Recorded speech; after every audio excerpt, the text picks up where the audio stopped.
Bonjour, bonjour à tous. Bienvenue à notre conférence en ligne sur les droits des victimes de violences familiales. Vous êtes nombreux à vous connecter aujourd'hui. Donc, je vous en remercie. Je suis Claire Fromentin, je suis directrice de l'Association des assurés d'April et j'ai le plaisir d'accueillir avec moi aujourd'hui deux personnes. Donc, Mathilde Desmaris qui travaille à l'association, qui sera notre modératrice. Bonjour Mathilde. Bonjour à tous. Et Marianne Darmon, qui est notre juriste, qui travaille chez notre prestataire Solucia. Bonjour Bonjour à Marianne. tous. Bonjour. Avant de commencer, je vais laisser vous installer tranquillement et on va pouvoir dire quelques petits mots d'introduction pendant que tout le monde se connecte. Alors, vous êtes connecté, vous avez reçu cette invitation parce que vous êtes client d'April, alors avec différents contrats d'assurance, des assurances de prêt, des assurances de prévoyance, et vous êtes devenu membre de l'association en adhérant à votre contrat d'assurance, en souscrivant votre contrat, vous êtes devenu automatiquement membre. L'association des assurés April a notamment pour mission d'aider ses adhérents au quotidien. Et c'est pourquoi nous vous proposons, parmi nos différents soutiens, un soutien juridique qui est accessible à tous et gratuit. Le contenu de ce soutien juridique a été détaillé déjà dans 3 conférences précédentes et celle-ci est donc la 4e de cette série. Nous avons choisi de traiter aujourd'hui la question des violences familiales d'un point de vue juridique, c'est-à-dire pour vous informer de vos droits si vous êtes victime ou si vous êtes témoin. Nous ne traiterons pas d'autres aspects de ce sujet. C'est sur ce point-là que nous pouvons vous aider et vous accompagner de façon concrète grâce à notre soutien juridique. Sachez que, à cause de ce sujet très particulier, si vous êtes dans une situation d'urgence, le séminaire n'est pas à même d'adresser ce genre de situation. Si vous êtes vraiment dans une situation d'urgence, vous pouvez contacter le 3919, qui est le numéro d'urgence officiel pour les violences familiales. On le rappellera au cours du webinaire. Alors, quelques points pratiques pour que vous soyez confortable pendant cette session. Nous sommes ensemble jusqu'à 13h45. La conférence est enregistrée, mais votre anonymat est préservé. Vos coordonnées n'apparaissent pas dans l'enregistrement.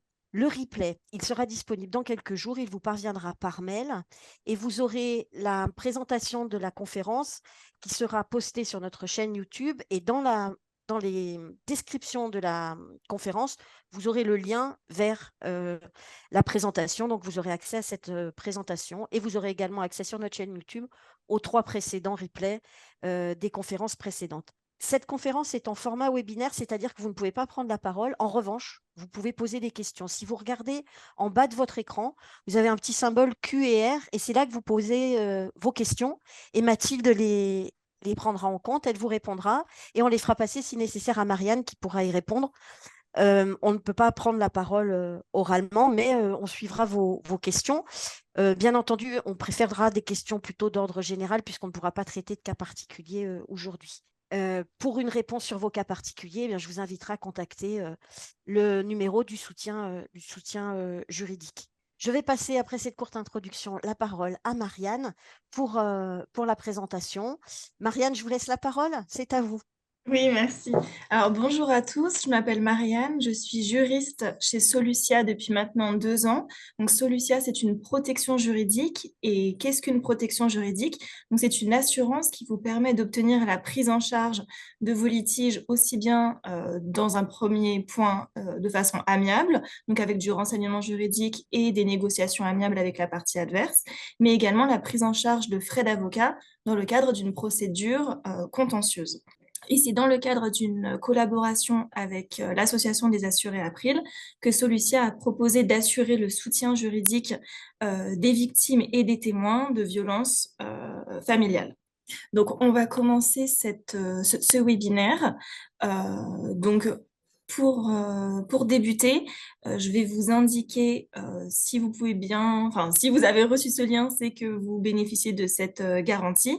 Donc, cette garantie de soutien, protection juridique, violence intrafamiliale, elle est inclue pour tous les adhérents de l'association des assurés April si vous avez un contrat assurance de prêt et prévoyance. Et cette garantie est valable aussi bien pour l'adhérent, mais également son conjoint et toutes les personnes à votre charge fiscalement. Donc, Que contient cette garantie de soutien juridique? Il y a plusieurs aspects, elle se divise en 3 parties. Il y a une partie de renseignement juridique, c'est-à-dire que vous pouvez nous appeler au numéro qui s'affiche en haut à droite de l'écran du lundi au samedi de 9h à 20h pour avoir tout renseignement juridique sur tout domaine de droit. Donc là, on est vraiment sur de l'information juridique pour vous informer sur vos droits. Ensuite, dans cette garantie protection juridique, il y a également cet aspect de protection juridique. Donc, c'est la phase dans laquelle nous, on peut intervenir. Donc, grâce à votre contrat, on peut intervenir dans tous les domaines qui sont listés en jaune. Et aujourd'hui, le webinaire va se consacrer essentiellement à la dernière garantie, donc les violences intrafamiliales. Avec ce contrat de protection juridique, vous avez également accès à de l'accompagnement pour toutes les démarches administratives. Donc, si vous avez besoin de faire une demande particulière à l'administration, nous, on peut vous accompagner pour réaliser ces démarches. Donc, voilà le plan que va suivre le webinaire aujourd'hui. On va essayer de définir dans un premier temps ce que c'est que la violence familiale, ce qu'il est possible de faire en tant que victime, ce qu'il est possible de faire en tant que témoin, et ensuite, je vous expliquerai comment nous, on peut intervenir dans le cadre du soutien juridique que vous bénéficiez avec l'Association des assurés après. Donc, pour la définition, oui, on est d'accord que c'est une définition juridique. Hein. Tout à fait. Hein, voilà, on rentre par cet axe-là sur le sujet uniquement. Mmh. Donc, pour définir un petit peu ce que c'est qu'une violence intrafamiliale, donc c'est une violence qui intervient au sein même d'une famille ou d'un foyer, et cette violence, elle peut prendre différentes formes. Ça peut être évidemment la violence physique, mais également la violence sexuelle et parfois même une violence psychologique, voire économique. On verra juste après des exemples de ce type de violence et comment elles peuvent se manifester au sein du foyer. Donc, le plus souvent, c'est des comportements qui visent à effrayer, intimider, manipuler, humilier ou blesser un autre membre de la famille. Ces violences peuvent intervenir dans tous les contextes socio-économiques. Aujourd'hui, il n'est pas possible d'avoir une idée de dans quel foyer ça peut intervenir. Ça peut intervenir vraiment dans tous les contextes socio-économiques, à tout niveau d'éducation, quelle que soit la nationalité ou l'orientation sexuelle. Aujourd'hui, les violences, elles sont sanctionnées par des textes de loi. Et aujourd'hui, si ces violences interviennent dans le cadre de la famille, donc au sein d'un foyer, les sanctions qui sont prévues par la loi sont plus sévères, puisque la loi considère qu'il s'agit d'une circonstance aggravante qui alourdit la peine encourue. Donc on verra juste après des exemples de peines et comment ces violences qui interviennent dans le cadre familial sont sanctionnées par la loi. Donc, pour débuter, il y a quelques chiffres. Donc, aujourd'hui en France, les violences sont encore massivement subies par les femmes. Tous les ans en France, c'est 120 femmes en moyenne qui sont tuées par leur partenaire, 232 000 femmes qui sont victimes de violences intrafamiliales et 83 000 femmes majeures qui sont violées. Aujourd'hui, avec ce webinaire, on veut aussi insister sur le fait que, évidemment, des femmes peuvent bénéficier de cette protection juridique, mais également les hommes et les enfants du foyer, puisqu'il y a également les hommes et les enfants qui peuvent être touchés par ce type de violence. En 2021, c'est 23 hommes qui ont été tués par leur partenaire ou ex-partenaire et 14 enfants mineurs qui sont décédés ou qui ont été tués par leurs parents dans le cadre de violences au sein du couple. Donc tout à l'heure, je vous expliquais que les violences peuvent prendre différentes formes. Il y a effectivement la violence physique. Donc c'est lorsque un ou plusieurs personnes du foyer, souvent les adultes, usent de leur force physique pour menacer, punir, blesser un autre individu ou un enfant, et ça peut se manifester par des claques, des pincements, des étranglements et des coups. Il y a également la violence économique. Donc, c'est souvent la première manifestation de la violence conjugale et ça se manifeste par un contrôle financier et c'est notamment le début de la dépendance financière qui peut en découler. Notamment, il y a l'interdiction de travailler. Si par exemple un des conjoints interdit à l'autre personne de travailler, ce qui va créer une dépendance économique petit à petit. Si un des membres du foyer demande à l'autre partenaire de vendre son véhicule, par exemple, ça va créer une dépendance financière, une dépendance de mouvement, mais ça peut également se manifester par la création de surendettement ou la dissimulation d'une partie du patrimoine au sein du foyer. Il existe également la violence sexuelle, donc le fait de forcer ou inciter un individu à prendre part à des activités sexuelles non consenties. donc notamment des agressions sexuelles, inceste, viol, harcèlement, harcèlement sexuel. Et également la violence psychologique, c'est souvent la plus difficile à détecter lorsqu'on est témoin notamment de ce type de violence, parce qu'elle n'est pas visible de l'extérieur et ça se manifeste par du harcèlement moral, donc par rabaisser, humilier, insulter et culpabiliser une personne du foyer. Donc aujourd'hui, nous, avec ce webinaire, on a envie d'inciter sur le fait que peu importe le type de violence et peu importe si elles ont été répétées ou pas, l'auteur doit être poursuivi puisqu'il existe des textes de loi qui réprimandent et sanctionnent ces violences et il n'est pas nécessaire que ces violences aient été répétées pour que vous puissiez porter plainte. Donc dès le début, il est possible de porter plainte, il n'y a pas de notion de récurrence ou de répétition pour pouvoir être soutenu et dénoncer ces violences. Et on est bien d'accord que les définitions là dont vous parlez, c'est bien les définitions juridiques, c'est-à-dire que tous les aspects sont bien pris en compte par la loi. Tout à fait, c'est ça. Donc, on va essayer de voir maintenant ce qu'il est possible de faire en tant que victime pour se protéger. Donc, par ces quatre grands éléments. Donc, tout d'abord, pour se protéger, il faut anticiper, c'est bien anticiper ces éventuels incidents en enregistrant dans les téléphones portables l'ensemble des numéros d'urgence qu'on verra juste après. Donc, il peut s'agir des numéros de SAMU, police, service d'aide aux victimes. Informer également les enfants du foyer de la conduite à tenir en cas de danger, que ce soit par exemple aller chez les voisins, téléphoner aux numéros d'urgence qui sont affichés sur le frigo, par exemple, les prévenir de la marche à suivre s'ils sont soumis à ce type de violence. Ça, ce sont des conseils pratiques que vous avez travaillé avec une association avec laquelle vous avez travaillé, Solucia, en partenariat, qui avait l'habitude de ce genre de situation. Et c'est pour ça qu'on s'est permis de rajouter voilà, à la présentation ces conseils pratiques qui peuvent être utiles. Ensuite, évidemment, penser à trouver de l'aide, donc identifier les personnes qui peuvent venir en aide, que ce soit de la famille, des amis, mais également des associations. Ensuite, pour des conseils un petit peu plus juridiques, pour anticiper un éventuel départ du domicile si vous êtes victime de violences intrafamiliales, il est important de scanner et d'enregistrer les documents importants, donc dans une boîte mail privée ou déposer dans un lieu sûr, notamment chez un avocat ou chez votre notaire ou chez des proches ou au sein d'associations. Des documents importants parce qu'aujourd'hui, la privation de ces documents nécessaires comme les papiers d'identité, carte de sécurité sociale, bulletin de salaire, diplôme, si vous êtes privé de ces documents, c'est ce qui créerait de la dépendance et vous empêcherait de quitter le domicile. Donc, c'est important de conserver ces documents et de pouvoir anticiper et les mettre dans un lieu sûr. Également, faire constater les blessures au plus vite par un médecin ou auprès d'une unité médico-judiciaire, parce que c'est toujours un commencement de preuve pour la suite de la procédure. On peut également encourager à ouvrir un compte bancaire à votre nom. Aujourd'hui, avec les banques en ligne et les banques en ligne gratuites, il est beaucoup plus facile d'ouvrir un compte bancaire et d'assurer son autonomie en cas de départ anticipé et prématuré du domicile.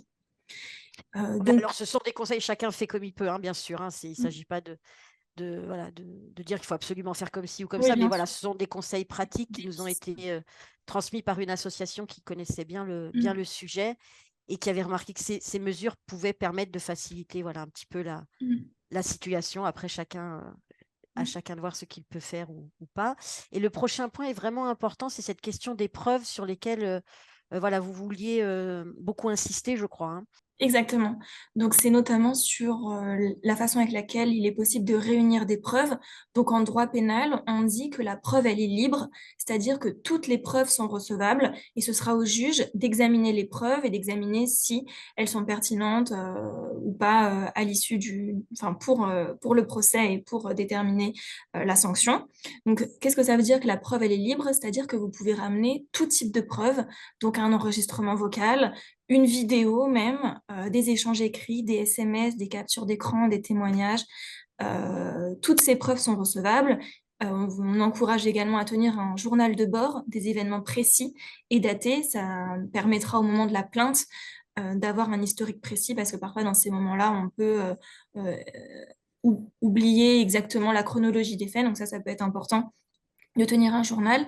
Donc j'insiste sur le fait que la preuve, elle est libre en droit pénal, c'est-à-dire que si ce soir vous avez un litige avec votre voisin en droit civil, avec un litige d'arbre ou de clôture, la preuve, elle n'est pas libre, c'est-à-dire qu'il est interdit d'enregistrer vocalement et de filmer son voisin à son insu. En droit civil, il faut demander l'autorisation à notre partie adverse pour pouvoir le filmer et pour que la preuve soit recevable en justice. Donc c'est vraiment uniquement en droit pénal, le juge a estimé qu'il était bien que la preuve soit libre pour favoriser l'enquête et favoriser la sanction des auteurs de victimes, des auteurs de violences, pardon. Et donc, on est d'accord que c'est très important d'accumuler ces preuves dans la perspective d'une action en justice par la suite, hein.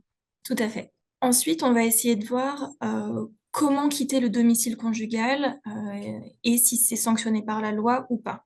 Donc aujourd'hui, lorsqu'on subit des violences intrafamiliales au sein du couple et qu'on est marié ou pacsé, il n'est pas si évident que ça de quitter le domicile conjugal parce qu'en fait, Mm.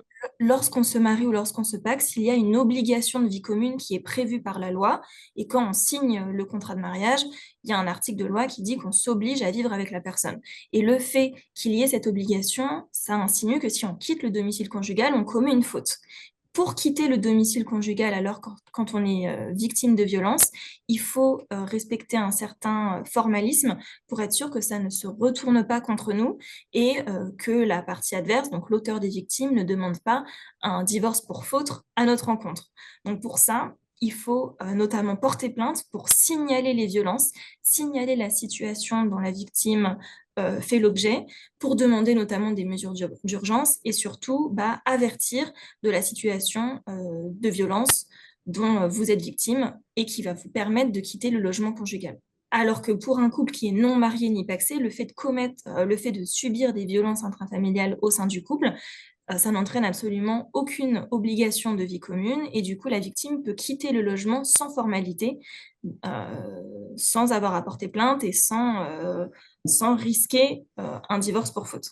En présence d'enfants, c'est un petit peu la même chose, c'est-à-dire qu'en présence d'enfants, il y a un partage de l'autorité parentale qui est exercé par les deux parents et donc le fait pour un des parents de partir avec les enfants, ça peut être sanctionné par la loi, ça peut être sanctionné pour non-représentation d'enfants, par exemple. Et donc, a priori, le parent qui partirait serait dans l'illégalité. Donc, pour pouvoir partir en toute légalité, de la même manière, il est possible, après être parti, d'aller porter plainte ou de saisir le juge aux affaires familiales pour pour lui signaler la situation de violence que la victime subit et également le signaler que vous quittez le domicile avec les enfants pour que le juge puisse statuer sur cette situation. Donc, pour résumer, qu'est-ce qu'il faut faire? Donc, il faut porter plainte auprès des forces de l'ordre, saisir en urgence le juge aux affaires familiales et par la suite, il est possible de divorcer ou de demander la rupture du Pacs, mais ça intervient et ça arrive après, assez rarement. Donc, pour revenir un petit peu sur la plainte, et juste après, on va voir ensemble un schéma de toute la procédure à partir de la plainte et jusqu'au prononcé de la sanction pour essayer que ce soit plus clair. Donc, Oui, juste une seconde. Je crois que Mathilde en avait une question sur les plaintes. Oui, alors j'ai une question de Linda oui, qui relie la plainte avec les preuves, parce oui. qu'elle parle d'enregistrements vocaux et elle demande le délai de prévenance pour porter plainte. Alors, est-ce qu'il faut forcément des preuves pour aller porter plainte? Est-ce qu'il y a un délai? Enfin voilà, comment ça se passe? Alors, il est possible d'aller porter plainte la première manifestation de violence. Effectivement, les policiers risquent de demander des preuves, mais de toute façon, il n'est pas obligé d'avoir beaucoup de preuves dès le début, puisque c'est dans le cadre de l'enquête qui va arriver juste après que les policiers seraient amenés à demander d'autres preuves. Donc, il est D'accord, possible de les collecter après et de, par exemple, porter plainte, quitter le domicile et après revenir et apporter d'autres preuves. D'accord, Voilà. très bien. Merci. d'accord, très bien. Donc oui, il est possible donc de porter plainte dès le premier comportement violent, quel que soit le type de violence donc on a cité juste avant. Pour porter plainte, vous pouvez vous rendre au commissariat ou à la gendarmerie. Il faut savoir que les policiers n'ont pas le droit de refuser une plainte. On entend souvent des personnes qui disent je me suis rendu au commissariat et les policiers n'ont pas voulu prendre ma plainte. Donc on a indiqué un article de loi en bas à droite de l'écran, donc c'est un article du Code de procédure pénale qui prévoit donc dans la loi, que les policiers n'ont pas le droit de refuser une plainte. Donc, si vous vous y rendez et qu'ils refusent votre plainte, vous pouvez indiquer cet article en disant moi, je connais mes droits, cet article dit que vous ne pouvez pas refuser, donc vous allez prendre ma plainte. Vous pouvez également porter plainte directement dans un établissement hospitalier. Et si la plainte est toujours refusée malgré la présentation de l'article, vous pouvez écrire directement au procureur de la République. Pour écrire au procureur de la République, vous pouvez vous rendre sur le site du gouvernement. Mais ça, de toute façon, vous pourrez nous appeler à tout moment de cette procédure au numéro qui s'affiche en haut à droite pour que nous, on vous indique comment porter plainte auprès du procureur de la République, qu'on vous envoie le formulaire éventuellement par mail. Donc, il y a un formulaire CERFA à télécharger sur le site du gouvernement. Vous le remplissez et vous l'envoyez après au greffe du tribunal de votre lieu de domicile. Ça veut dire quoi, le greffe du tribunal? C'est un peu comme le secrétariat du tribunal, et vous regardez le tribunal qui est le plus proche de chez vous et vous l'envoyez directement par voie postale. Mais ça, comme je l'ai indiqué, vous pouvez nous appeler à tout moment pour que des juristes vous renseignent et vous donnent tous les renseignements, même l'adresse du tribunal, si vous avez un doute sur le tribunal qui est compétent selon votre lieu de résidence. Donc, on est d'accord que c'est important, voilà, de porter plainte. Et la gendarmerie ou la police doit prendre cette plainte. On est bien d'accord là-dessus. Et on a un recours donc par le procureur de la République si jamais il y a refus de dépôt de plainte. Exactement. Et ça peut être dans n'importe quel commissariat, c'est-à-dire qu'il D'accord. n'est pas obligatoire d'aller dans le commissariat de sa ville, on peut aller dans une autre ville, par exemple. Ou dans un autre quartier, ou etc. Ils peuvent prendre. Oui, ça, c'est une bonne indication. Mm. Si on a peur de se rendre au commissariat du quartier, on peut aller dans un autre commissariat Mm. sans problème. D'accord, très bien. Et donc, après cette plainte, donc, il y a une phase d'enquête qui va débuter. Et donc, on va voir ensemble le schéma pour avoir une idée de ce qui se passe entre la plainte et le prononcé de la sanction. Il faut savoir que même pendant tout ce processus d'enquête et juste après avoir porté plainte, pareil, vous pouvez nous appeler à tout moment si vous avez une question même sur ce qui va se passer au moment de l'enquête, comment s'habiller le jour de l'audience. À n'importe quel moment, vous pouvez nous appeler parce que parfois, si vous saisissez un avocat, les avocats peuvent ne pas être tout le temps disponibles pour répondre à toutes les questions. Donc ça, vous pouvez nous appeler à tout moment et nous, on répondra à vos questions. Donc, qu'est-ce qui se passe après le dépôt de plainte? Donc, il y a une enquête qui va débuter et cette enquête, elle est réalisée par la police. Donc, à ce moment-là, la police va chercher des preuves et va potentiellement faire des auditions. Donc, c'est à ce moment-là que les policiers vont étudier les preuves que vous allez apporter. Donc, les enregistrements vocaux, les vidéos, les captures d'écran, votre journal qui retrace chronologiquement les violences. Ensuite, une fois que la police a fait son enquête, les données sont transmises au procureur de la République. Et c'est le procureur de la République qui va alors décider, au regard des preuves qui ont été collectées par la police, s'il va classer l'affaire sans suite, donc en estimant qu'il n'y a pas assez de preuves, ou s'il va convoquer directement l'audience devant le tribunal. Et donc là, ça voudra dire que l'affaire est prête à être jugée, et donc le procureur de la République va envoyer toutes les informations pour que au tribunal pour que la procédure judiciaire s'ouvre. À ce moment-là, il y a soit une comparution immédiate, donc c'est-à-dire que la phase est en état d'être jugée, donc on va directement, les juges vont directement juger et prononcer leur sanction, soit les juges vont faire débuter une phase d'information judiciaire. C'est une autre phase d'enquête, mais qui est cette fois-ci diligentée directement par les juges et non plus par les policiers. Et donc après ça, commence le procès pénal, pendant lequel les juges vont rendre leurs décisions, c'est-à-dire qu'ils vont rendre leurs sanctions, prononcer les sanctions à l'égard de l'auteur des victimes. Et après ça, il y aura l'exécution de la décision de justice, donc faire en sorte que cette sanction soit exécutée et que l'auteur des victimes soit sanctionné et condamné.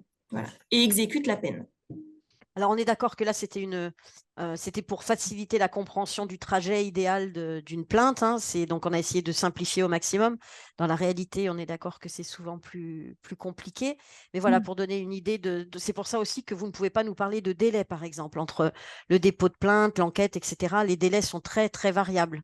Oui, c'est ça. Et on ne peut pas se prononcer sur les délais puisque ces délais, en fait, ne sont pas prévus par la loi. Donc, puisqu'ils ne sont pas prévus par la loi, ils sont très aléatoires selon la situation, selon les preuves que la victime apporte. Et selon les preuves aussi, il est décidé de poursuivre l'enquête ou non. C'est ça qui est aussi C'est compliqué. ça. C'est ça.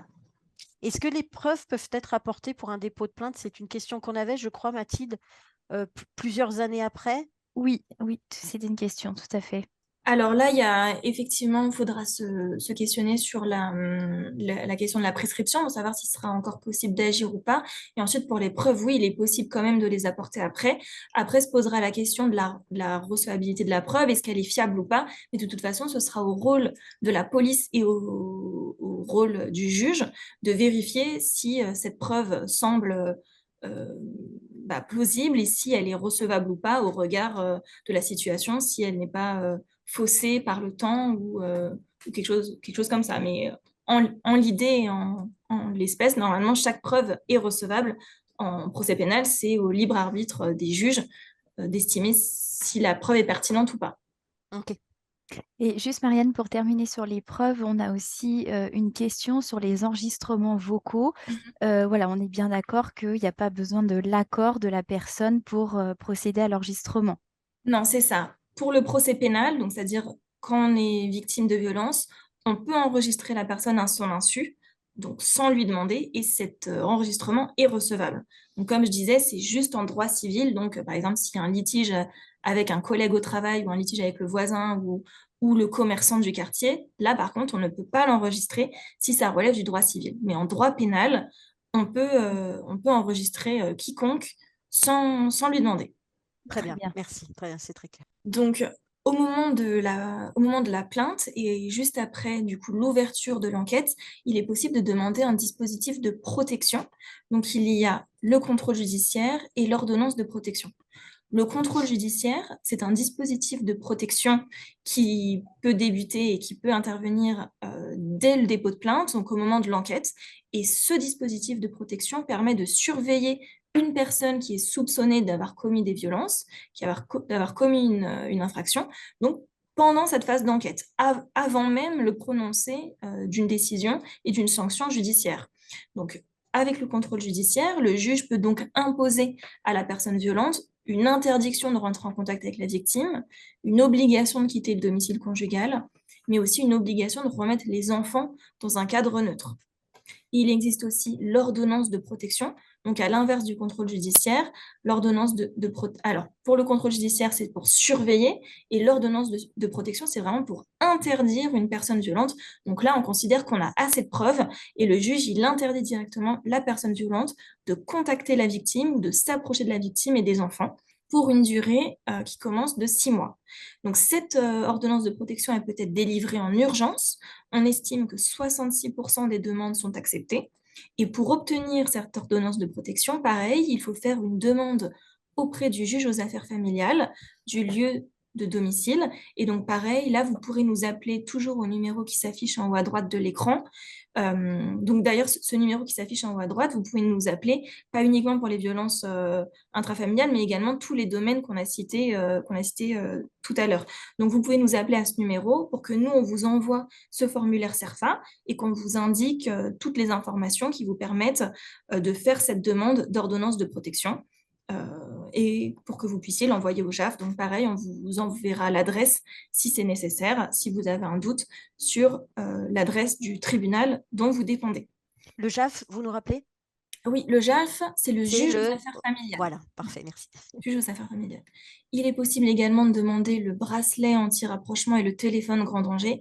Donc, ce sont des dispositifs de surveillance électronique qui permettent de géolocaliser une personne à protéger, mais également l'auteur réel ou présumé des violences familiales. Donc, ce bracelet, du coup, puisque il est bien indiqué que c'est pour l'auteur réel ou présumé, c'est-à-dire que ce bracelet peut être délivré même avant le prononcé de la sanction et le téléphone grand danger, donc qui permet de géolocaliser et d'alerter sur une plateforme technique pour alerter les forces de l'ordre dès lors qu'un grand danger arrive.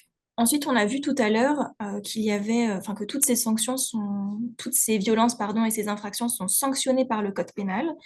Et nous avons vu également que ces sanctions sont plus lourdes dès lors que ces violences sont commises dans le cadre familial. C'est-à-dire que le législateur, donc celui qui a créé la loi, est venu dire que la sanction elle est aggravée si l'acte de violence est commis sur un enfant de moins de 15 ans, une personne âgée, une personne enceinte, vulnérable ou en mauvaise santé, mais également si elle est commise sur son conjoint, un ascendant, un descendant, ou plus largement dans le cadre familial.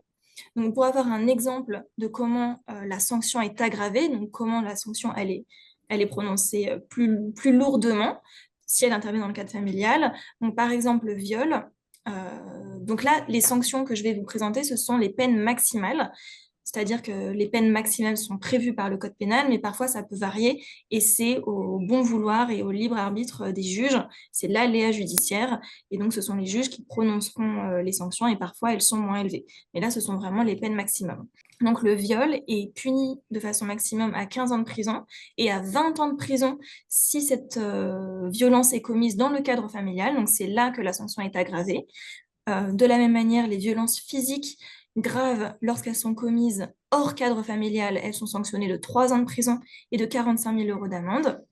Et si elles sont commises dans le cadre familial, la sanction, elle est alors portée à 5 ans de prison et 75 000 euros d'amende. Donc, on a voulu mettre un petit peu des chiffres clés à droite de l'écran. Donc, c'est 37 800 personnes qui ont été condamnées en 2022 pour des violences au sein du couple suite aux plaintes qui ont été formulées et qui ont été adressées aux différents commissariats. Donc, c'est aussi pour encourager à porter plainte qu'on affiche ces chiffres. Donc, on a voulu également ajouter les contacts à connaître en cas, si vous êtes victime de violence ou si vous êtes témoin de violence. Donc, il y a effectivement le numéro d'urgence, le 3919, tout à gauche de l'écran. Donc, c'est un service d'écoute pour les victimes et les témoins.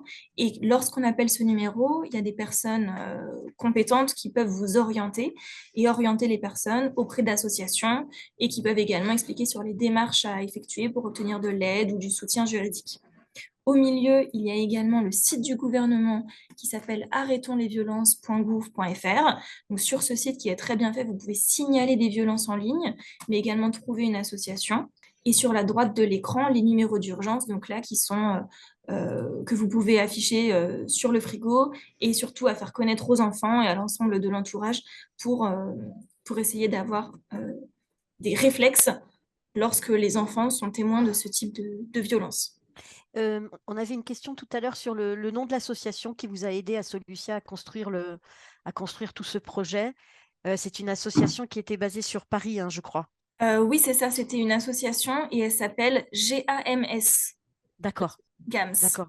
Voilà, GAMS, d'accord. C'est eux qui vous ont aidé à construire, voilà, et à travailler avec nous sur ce sujet. Mais voilà, aujourd'hui, on ne peut pas passer en revue toutes les associations. Il y en a Oui, beaucoup. oui, c'est ça. Et c'est vrai, sur les sites que vous avez indiqués, là, notamment sur Arrêtons les violences, on peut trouver voilà, des associations dans chaque région, etc. Voilà, et il ne faut pas se lancer dans des procédures comme ça tout seul. Mhm. C'est compliqué, donc il faut se faire accompagner. Et effectivement, les associations sont là pour ça, en plus de votre aide juridique. Donc, c'est vraiment utile d'avoir un interlocuteur extérieur à la famille. Ensuite, on va essayer de voir ce qu'il est possible de faire en tant que témoin. Donc là, c'est une sorte de guide ou une sorte de charte pour avoir les bons comportements. Donc notamment mettre en avant le courage de la victime à en parler pour faire en sorte qu'elle ne se sente pas seule, surtout déculpabiliser la victime, mettre des mots sur les faits. Donc on essaie de mettre toutes ces informations. Vous pouvez également, en tout cas pour le dernier point, l'aider à porter plainte ou à rédiger sa plainte si elle n'ose pas porter plainte toute seule. Donc ça, c'est sur le point sur lequel on essaye de vous encourager à intervenir si vous êtes témoin de ce type de violence, c'est d'aider la personne à porter plainte ou lui proposer vos services pour l'aide à la rédaction en tout cas, puisque même si elle ne souhaite pas se rendre au commissariat, comme on a vu tout à l'heure, il est possible de porter plainte auprès du procureur de la République. Donc ça, cette démarche, elle peut se faire chez vous et après, vous pouvez l'envoyer par la poste. Donc ça permet de ne pas avoir le contact direct des policiers, par exemple, si la personne n'ose pas. Donc ça, pour cette phase de rédaction de la plainte, vous pouvez proposer vos services pour l'aider. Donc éviter de remettre en cause le récit de la victime. Et voilà. Et pour ces étapes-là, même si vous êtes témoin et que ce n'est pas vous qui êtes victime de violence, vous pouvez totalement nous contacter. Donc pareil, le numéro en haut à droite, pour qu'un juriste de Solucia vous accompagne, même en tant que témoin, sur les réflexes à avoir, ce qu'il est possible de faire. Donc on peut très bien intervenir également. C'est un rôle important aussi, témoin, hein. C'est Oui, important, oui, pour aider la victime et aider à s'en sortir, c'est aussi important. Il y a des choses à faire, donc. c'est ça, exactement. Et donc ensuite, on va essayer de voir comment nous, on peut intervenir, comment votre protection juridique intervient, comment cette garantie violence intrafamiliale peut vous aider et comment vous pouvez la solliciter.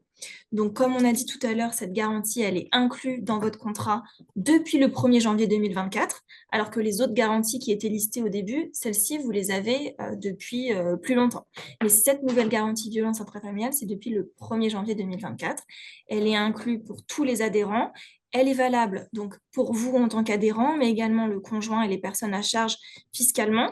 Donc, on tient à insister sur le fait qu'il y a une confidentialité de l'appel, c'est-à-dire que si vous appelez, mais que vous êtes co-titulaire de ce contrat April et que votre co-titulaire, c'est par exemple l'auteur des violences, et ben, il y aura une confidentialité de l'appel. Le co-contractant, donc l'auteur des violences, ne sera pas au courant que vous nous avez appelé. Donc, dès que vous nous appelez, on fera une fiche à votre nom et on vérifiera bien que c'est vous qui avez appelé et le co-contractant n'aura pas ces informations. Oui, et je précise d'ailleurs, ni l'association, puisque nous sommes à Lyon, vous êtes à Paris, ni Mhm. April. C'est-à-dire que c'est complètement distinct, hein. Ce sont Oui, c'est ça, des c'est services unique. différents. Donc, la personne qui appelle a un anonymat total garanti Mhm. là-dessus, hein, sur cette affaire-là. Il y a aucun problème, hein. C'est que ce Exactement. soit bien clair, voilà. Et donc, on peut intervenir sur une phase d'information juridique, donc avec du renseignement juridique sur tous les domaines de droit. Vous pouvez nous poser des questions. Ça peut être des questions en droit du travail même, ou là, plus particulièrement en droit pénal dans le cadre des violences. Il y a également un volet accompagnement administratif, comme on disait tout à l'heure. Donc, nous, on peut vous aider dans certaines démarches administratives. Ce service de renseignement juridique, vous y avez accès du lundi au samedi de 9h à 20h. Il y a également un webinaire sur le service de protection juridique complet Tout qui à a été fait. fait et qui est disponible sur la chaîne YouTube de l'Association des assurés April que vous pouvez revoir. Et lorsque vous appelez cette ligne, il y a 40 juristes donc, qui sont formés à l'écoute pour vous renseigner et vous orienter à tout moment. Aussi, on souhaite insister sur le fait que dans les juristes, il y a aussi bien des hommes que des femmes. Donc, si vous avez une préférence au regard de la situation que vous vivez, si vous avez une préférence pour parler à soit l'un ou l'autre des juristes, vous pouvez très bien le manifester dès le début de l'appel. Et tous les juristes ont été formés à ce type de problématique. Donc, il n'y a aucun problème pour partager ce genre de problème. Vous avez été formés, vous savez comment prendre le sujet. Il n'y aura aucun jugement, aucun a priori. Voilà, vous êtes préparés à s'occuper de ce genre de témoignages et d'affaires, hein. Oui, exactement. Ça, c'est très important. Et ensuite, il y a le volet protection juridique. Donc, pour cette garantie expressément de violence familiale, nous, on peut vous accompagner tout au long de la procédure, comme on a vu tout à l'heure, donc de la plainte au prononcé de la sanction et même avant la plainte, on peut déjà vous renseigner sur vos droits. Nous, comment on peut intervenir financièrement dans le cadre de cette garantie? Nous, on peut prendre en charge les frais d'avocat à hauteur de 20 000 euros par année d'assurance et par litige. Donc, dès lors que vous avez saisi votre avocat ou que vous nous déclarez le litige, on pourra voir ensemble au moment de l'appel. Si vous n'avez pas d'avocat, on pourra mandater un avocat avec lequel on est partenaire. Ou si vous souhaitez saisir votre propre avocat, vous saisirez votre propre avocat. La prise en charge des frais interviendra de la même manière. Mais de toute façon, ça, on pourra le voir ensemble quand vous nous appellerez. Euh, voilà. Et ensuite, il y a un troisième volet qui a été ajouté sur le remboursement de factures, c'est-à-dire que dans le cadre de ces violences, notamment dans le cadre de l'abandon du domicile conjugal, quand il est quand il est nécessaire de partir, nous, on peut rembourser certaines factures à hauteur de 2 400 euros par année. Donc, nous, ce qu'on peut prendre en charge, c'est notamment les factures de relogement, temporaire ou définitif, mais aussi les frais de transport, mais aussi des soins de santé, donc les soins de psychologue, nutritionniste. Ça peut également être les soins de santé qui ont été financés pour l'enfant, parce que l'enfant qui est témoin des violences au sein du couple peut avoir besoin de ce type de soins également. Donc ça, on peut intervenir, mais aussi pour tout ce qui est remboursement des achats de biens de première nécessité, vêtements, puériculture, etc. Et ça intervient vraiment sur présentation de factures. Donc là, il est nécessaire que vous avanciez les frais et dès que vous nous adressez la facture, nous, on peut vous adresser le remboursement. Donc voilà comment on peut intervenir au titre de cette garantie avec ces trois aspects. Et donc, pour revenir, quel est le rôle du juriste dès le moment où vous nous appelez? Donc, nous, notre rôle, c'est de vous écouter. Les juristes sont formés à accueillir votre parole, aussi bien à la parole des victimes que des témoins, de façon confidentielle, comme on l'a dit tout à l'heure, dans la bienveillance et sans jugement. On vous informe sur vos droits et sur toutes les possibilités qui s'offrent à vous et les procédures qu'il est possible d'engager. On vous oriente auprès des numéros d'urgence ou qui vous expliquent comment trouver une association, par exemple, et on vous accompagne. Donc, c'est-à-dire que nous, on est joignable à tout moment et tout au long de la procédure pour n'importe quelle question, même si votre dossier a déjà été transmis à un avocat, parce qu'on sait que les avocats sont moins disponibles et mettent plus de temps à répondre. Et parfois, on peut être intimidé de répondre et d'appeler un avocat, alors que nous, vous pouvez nous appeler quand vous voulez et quand vous pouvez. Et donc, Alors, je crois que parfait, vous avez respecté le timing à la lettre, Marianne, bravo. Je crois qu'on a quelques questions d'ordre un petit peu général qu'on pourrait peut-être transmettre à Marianne, Mathilde. Oui, alors on a Sabrina effectivement qui demande quelle est la différence entre une main courante et une plainte et si la main courante a toujours une valeur aujourd'hui. oui, alors la différence entre la main courante et la plainte, c'est que la main courante ne va pas faire découler une enquête. La main courante, c'est la première étape, on va dire, qu'il est possible de faire, mais c'est même pas obligatoire. Vous pouvez directement passer par la plainte. Donc la main courante permet de signaler les faits de violence et de constituer un peu un dossier ou un historique des violences qui sont subies. Donc il est possible de déposer cette main courante, mais cette main courante n'entraîne rien par la suite. Pour que s'enchaîne et s'ouvre une enquête et une potentielle procédure, il faut porter plainte. C'est ça la différence entre la main courante et la plainte. D'accord, c'est très clair. Merci. Il y avait d'autres questions, je crois. Alors oui, donc concernant les prises en charge par Solucia, Mhm. Fabienne voulait savoir s'il était possible d'avoir une prise en charge même s'il n'y avait pas eu de jugement. Euh, Concernant les frais pour les factures, je pense que c'était par rapport à ça, s'il y a eu un relogement ou quelque Oui, chose comme ça. dans ce cas-là, oui. La condition de toute façon, à ce moment-là, il faudra que vous nous contactez pour faire la déclaration de litige. Mais par exemple, vous pourrez enfin, il faudra d'abord porter plainte, parce que c'est la condition pour Oui, pouvoir Voilà. d'accord. bénéficier du contrat de protection juridique.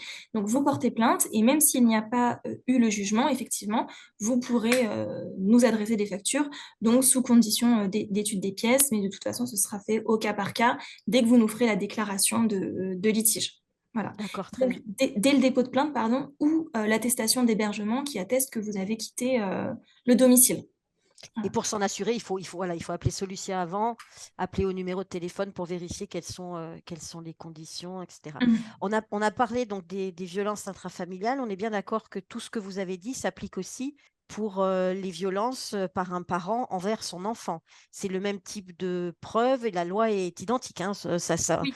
Voilà, on l'a pas précisé comme ça, mais c'est les violences d'un parent envers son enfant Ouais. sont couvertes par tous Ouais. les Tout- dispositifs que vous avez décrits. C'est exactement ça. Tout ce qu'on a vu tout à l'heure au moment où on expliquait les conditions d'aggravation de la sanction. Donc, on se trouve dans une situation de violence familiale dès lors que les violences sont commises sur un ascendant même, donc sur une personne plus âgée, un grand-parent, un arrière-grand-parent, ou que cet ascendant commet des violences sur un descendant, donc même sur un petit enfant, effectivement, on est dans le cadre familial. D'accord. Et donc le même dispositif s'applique. On est d'accord? Alors C'est- c'est vrai que on arrive à la fin du webinaire. C'est vrai que c'était très très dense, hein. On a voulu essayer de mettre le maximum d'informations possible. C'était très dense. Vous pouvez disposer donc de la présentation de Marianne qui sera mise avec le replay de ce webinaire. Vous la trouverez sur notre chaîne YouTube le temps que on monte la vidéo, donc dans quelques jours, on vous l'enverra et vous pourrez consulter le PDF. Voilà. C'était très dense. J'espère qu'on a répondu à une partie de vos questions, en tout cas qu'on vous a incité à regarder du côté du droit en vous donnant quelques informations de base. Évidemment, on ne peut pas répondre à toutes les particularités. Marianne, c'est un exercice difficile de condenser tout cela en 45 minutes, mais voilà, je voulais vous remercier pour ce webinaire. Mathilde, est-ce qu'on a encore quelques questions? Peut-être en prendre une dernière? Alors oui, une dernière. Alors oui, il y a une question qui revient concernant, donc pour porter plainte, est-ce qu'on peut le faire plusieurs années après? Voilà, que ce soit par exemple, là, la personne aurait voulu protéger ses enfants, et est-ce qu'elle Mhm. peut plusieurs années après quand même aller déposer plainte? Mhm. Là, à ce moment-là, on vous invite du coup à nous appeler pour vérifier ensemble les délais de Ouais. prescription qui sont différents selon la violence qui a été commise. Donc à ce moment-là, vous pouvez nous appeler à tout moment au numéro qui s'affichait tout à l'heure, nous expliquer la situation et nous, on vérifiera du coup dans le code pénal les délais de prescription pour chacune de ces actions et chacune des violences qui ont été commises. Donc à ce moment-là, je vous invite à nous appeler et on verra ensemble lors de l'appel. Et dernière peut-être question, nous sommes d'accord que toutes ces dispositions s'appliquent aussi lorsqu'un parent fait subir des violences à son enfant qui est adulte. Les mêmes textes de loi s'appliquent, on est bien d'accord. Oui, tout à fait, tout à Mm. fait. Donc ça couvre aussi les violences entre un parent et un enfant adulte. Mhm. Tout à fait. OK. Eh bien, écoutez, voilà, merci. J'espère que voilà, on a pu répondre à une partie de vos questions. N'hésitez pas, on peut peut-être remettre une dernière fois le numéro de téléphone du soutien, voilà, du soutien juridique qui s'affiche. N'hésitez pas à appeler donc du lundi au samedi de 9 h à 20 h. Alors, c'est pas forcément Marianne qui répondra, mais un des autres juristes qui sont formés et qui pourront voilà, vous renseigner et vous guider dans les procédures à suivre. Voilà, on tenait à à aborder ce sujet qui est complexe, mais j'espère qu'on aura pu voilà, contribuer à vous aider à y voir peut-être un peu plus clair et à vous aider dans vos futures démarches juridiques. Voilà. Un grand merci à tous et toutes et on vous souhaite une très bonne journée et à bientôt sur la chaîne YouTube de l'association. Merci à tous. Merci. Merci, Au revoir, bonne au journée. revoir. Au revoir, bonne journée à tous.